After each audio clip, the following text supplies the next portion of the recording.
the next stage is the go-to-market, which is validation, or you can pivot based on your analysis and start a new customer discovery process, which is totally okay. I've had startups go through one, two, sometimes three customer discovery processes to get it right, meaning that their hypothesis has legs and shows traction. So the MVP is the most basic version of your product. An example of an MVP could be as simple as Buffer. I don't know if you guys are familiar with Buffer, but it's a social media planner. They had a lot of traction using a website with their product features listed. It was super simple. They had an email catch-all for folks that were interested, and that was their MVP. But do you remember that the MVP actually needs to show traction to move forward? Developing your customer hypothesis.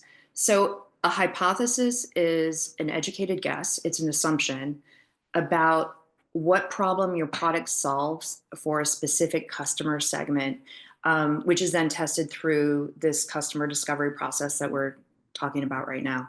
The best thing that startups can do during customer discovery is to keep in mind that they deal only with assumptions or guesses. So this is not solid, real deal data. It's really not possible to know who your customers are and what problems they face until you ask them about it. So you're gonna wanna make sure that they're attuned or that you're attuned to the customer perspective, and it is all about them. For developing your hypothesis, it really helps to have experienced the problem yourself, or again, someone close to you that's experienced the problem that you might know a little bit more intimately. You'll understand the problem better and the target audience better. So again, it includes what problem are we solving, who's our target audience, or who's our target audience or customer, and you're really imagining who might be your customer here. Again, it's an educated guess. So do some research, identify some likely candidates, their perceived problem. Why would customers care about our solution? That's kind of the basic question here. An example of a hypothesis would be, we believe that busy college students want a faster, healthier meal delivery service.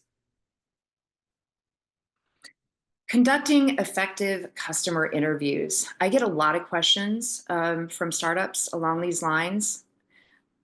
I'm going to just, give an overarching view here, but use open-ended questions. Again, less talking, more listening to these folks.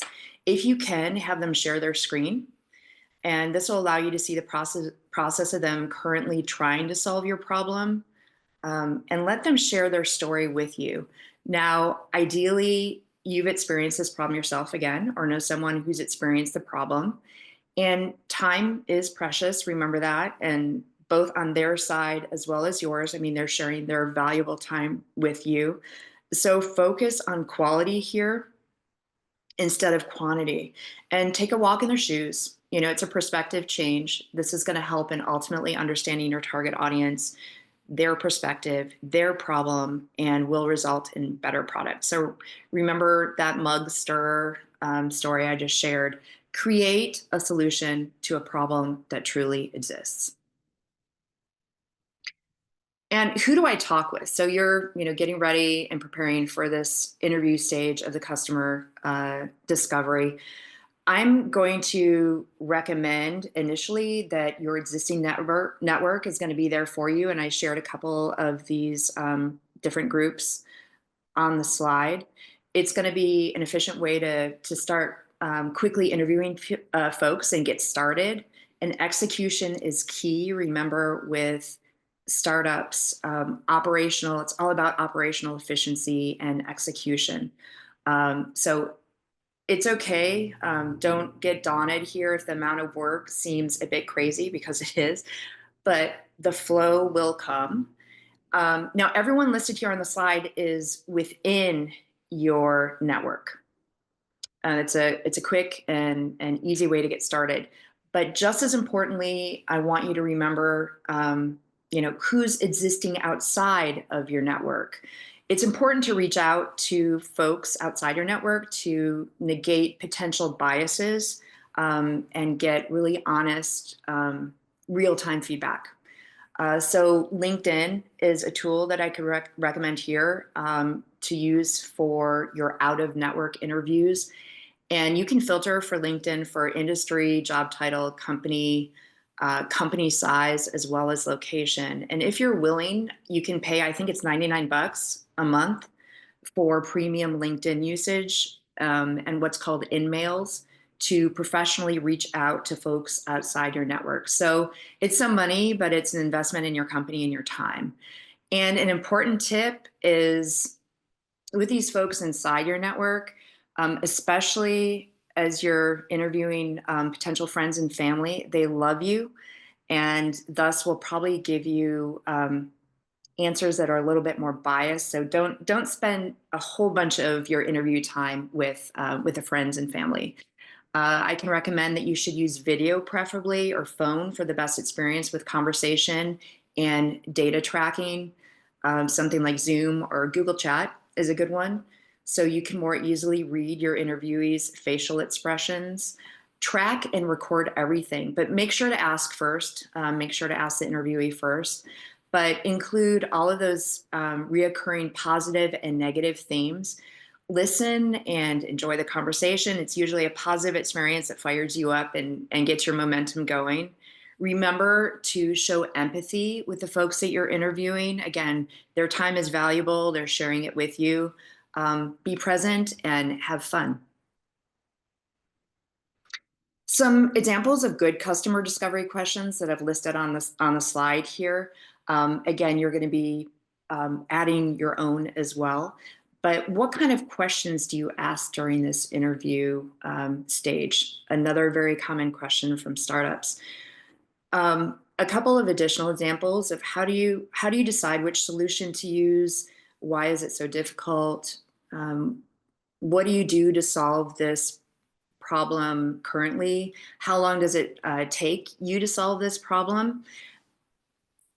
There are a couple of additional what I call follow-up questions as well, and you really want to dig deep here. So you can ask these initial questions, have some follow-up questions, and based on my experience, the follow-up questions are really where you garner a lot of those gems in regards to the folks that you're talking with and their information. So a couple examples of follow-up questions.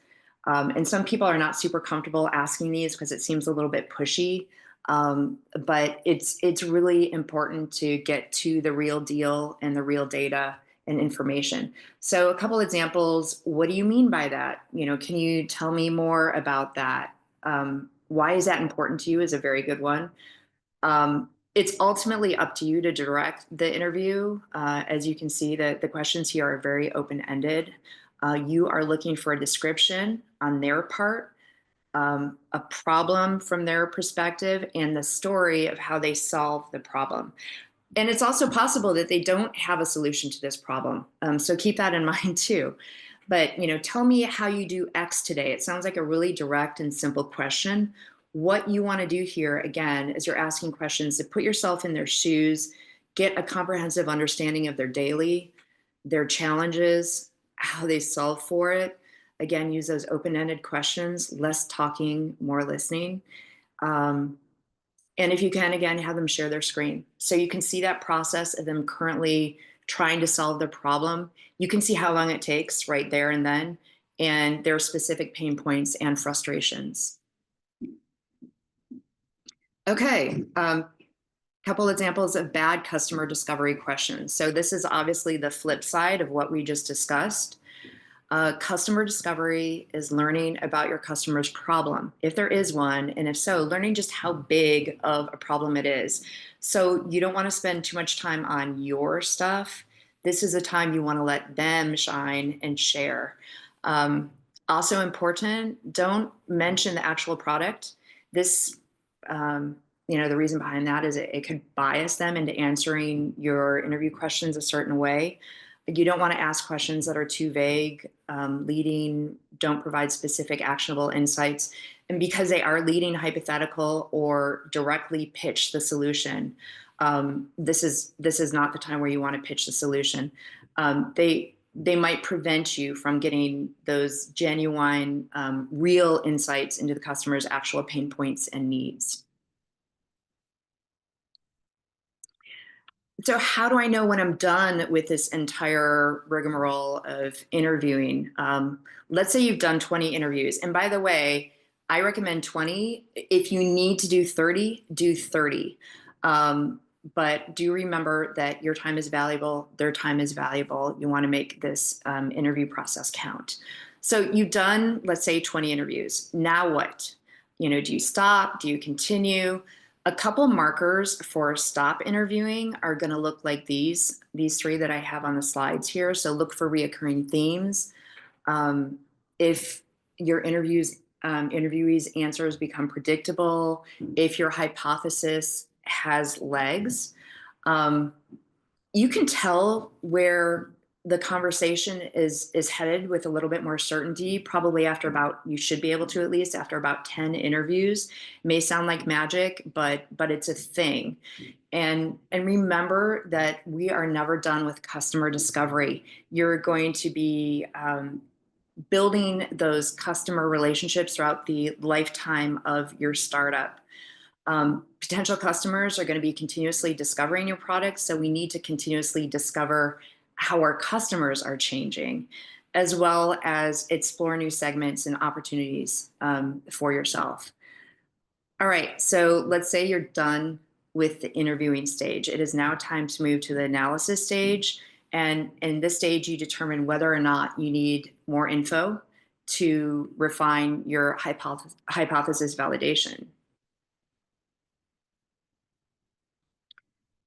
So validation of hypothesis and pivot or proceed. To record your findings, make sure to use a spreadsheet. Again, record, record, record. You can use a spreadsheet or software like Notion, Notion, I think is a good one. But validating a hypothesis comes with speaking with your potential customers. So you want to show that there's an opportunity to make money. Again, that your solution has value. You can make money from it, and it shows traction in the wild. If not, you're going to need a different solution to be in business and make money. So super important, if your problem solution hypothesis is not conclusive, again, save your learnings. Always save your learnings. Pivot, rinse, and repeat the customer discovery process. Totally okay to do this a couple different times to get it correct. Again, everyone's journey here is going to be different, and that's okay. At the end of the day, it's all learnings. Brian Chesky, founder CEO of Airbnb and successful YCOM student, says, build something 100 people love, not something 1 million people kind of like. So I want you guys to go find your first 100 people. This is a heavy slide, but it's customer discovery interview metrics, which is really important. And I have shared a couple here of examples of data to track. Again, this serves as a framework. You're going to be creating your own metrics, along as potentially using a couple of these on the slides. Your time is precious. Execution is key. Again, at least 20 interviews at 30 minutes each. That's 10 hours, I think. So make this process count. As an interviewer, you're looking for these metrics. It's going to add to your understanding of the customer story. Track and record the results of your interviews. It's going to help you understand your potential customers' behaviors, their wants, their challenges, as well as inform and design potential features of your product. It might even reveal some unmet needs, which would surface new avenues for your product development that maybe you hadn't thought of before, which is always a cool thing. Now, not a lot of people talk about this, but there's a second type of metric that I'm going to recommend that you track as well, along with your interview metrics. And those are your internal metrics. So internal metrics are used by you during the customer discovery process. It's going to help you stay efficient. You talk about that operational efficiency and stay organized. So a couple examples here of internal metric tracking could be, how many people do you target weekly? And these are going to tend to be quantitative versus qualitative. What's the time spent identifying the right contact? How long from identification of contact to your actual meeting with the interviewee? And super important, make sure to include your interviewee's name, the company, her role, and contact information for future reference. Do things that don't scale. Why? And you probably have heard about this through your startup classes with YCOM. So, okay, so we made it this far, and you notice that this does require some pretty heavy lifting. But why do we do the things that we do? Why do we do these things that don't scale? Well, doing things that don't scale allows for a couple things: really deep customer understanding, rapid iteration, validation of your product market fit, and building strong relationships can lead to strong advocates and word of mouth marketing, which is the best, really.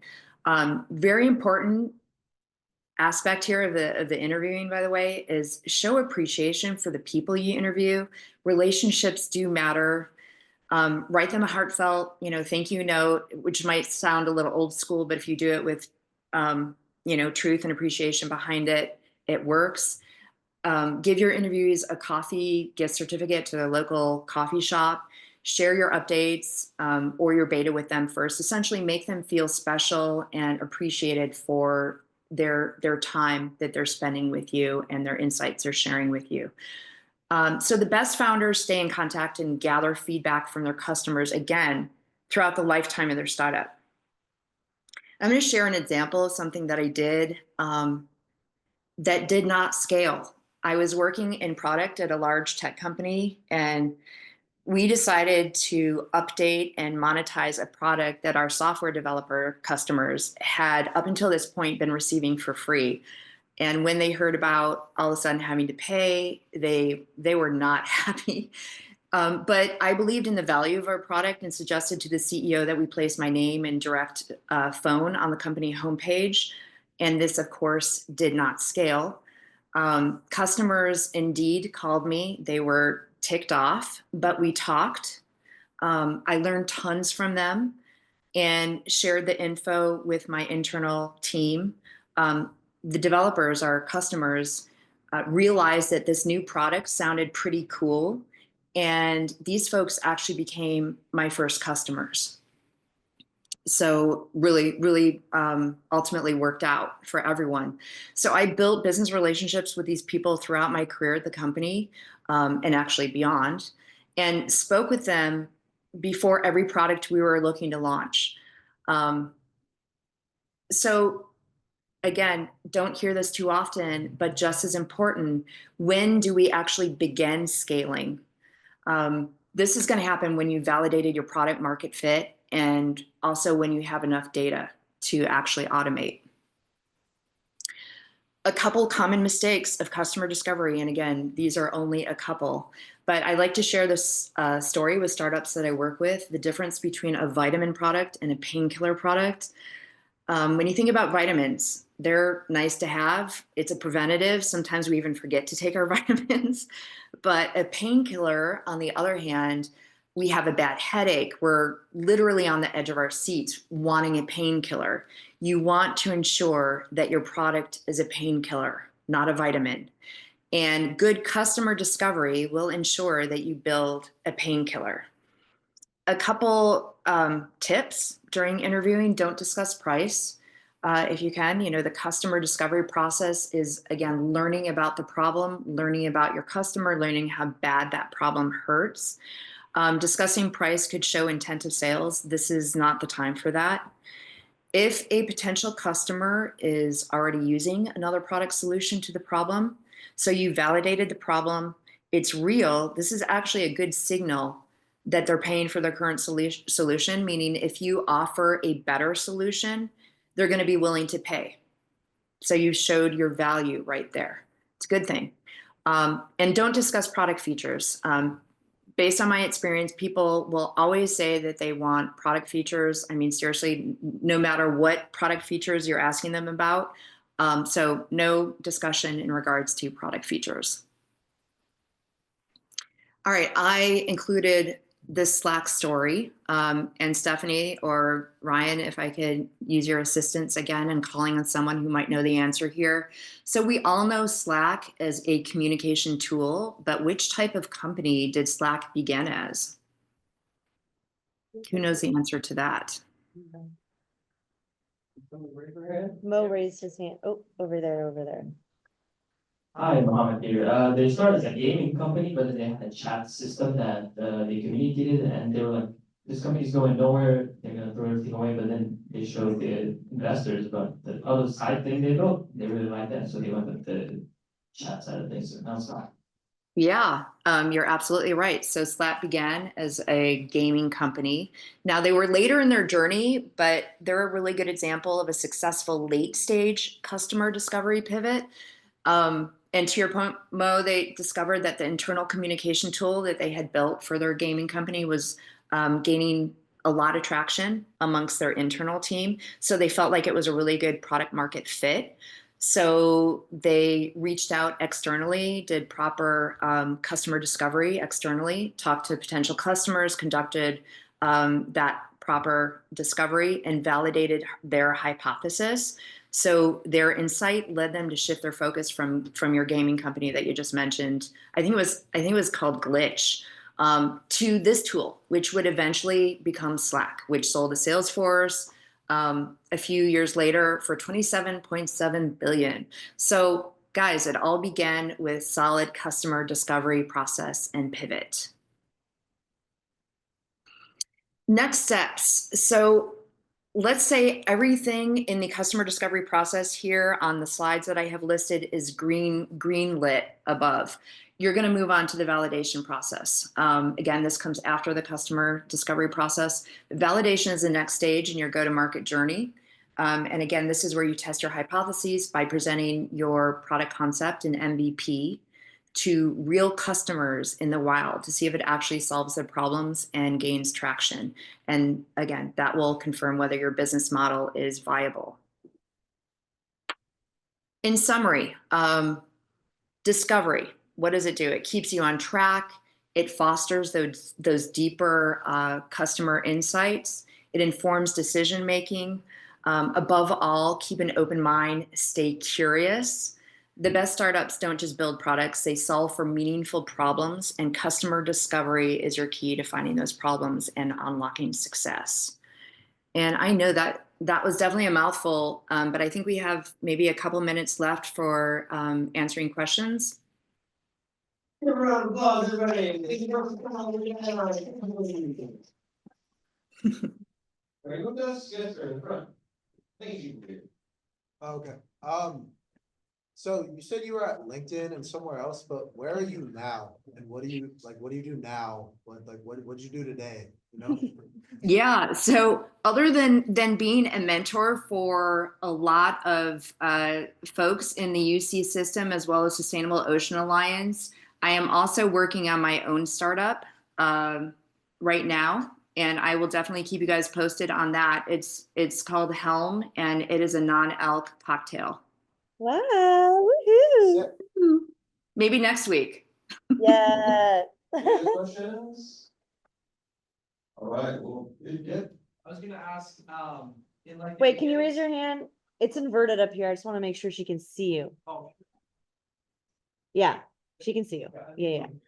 He's in the corner. Yeah, there we go. I was just gonna ask, in the beginning stages, how do you balance being defensive of your MVP? In other words, justifying its existence and saying, this is my product, and defending it to your co-founders. And then also being willing to surrender a little bit to the idea that there could be a better idea, with a little bit of a change in your idea. Because I think I'm like a defensive person in my idea. It's like, you come up with this thing, you're like, but like you say, you have to be willing to accept that it could turn into something else. It could turn into something else for sure. I think that if I understand correctly, you're asking just when do you know to continue with the validation stage and creating that MVP versus maybe going back to scratch and doing the pivot that I mentioned earlier. Is that correct? Exactly, just like how, when to know when, the voices around are saying, this should be changed and just the regular drone of that to saying, okay, well, maybe they do have a kind of a point here and I need to change up a little bit. Well, I think that's when you really need to go back to your data and analyze that. Again, if you have interviewed those 20 folks and you're not quite sure whether or not, you see those reoccurring themes, those answers to questions that you're talking about or asking them about, whether they be positive or negative. If you're still kind of on the fence, then I would go and talk with a couple additional folks. Again, time is of the essence, as I shared earlier, but you've already invested in talking with 20 or so folks.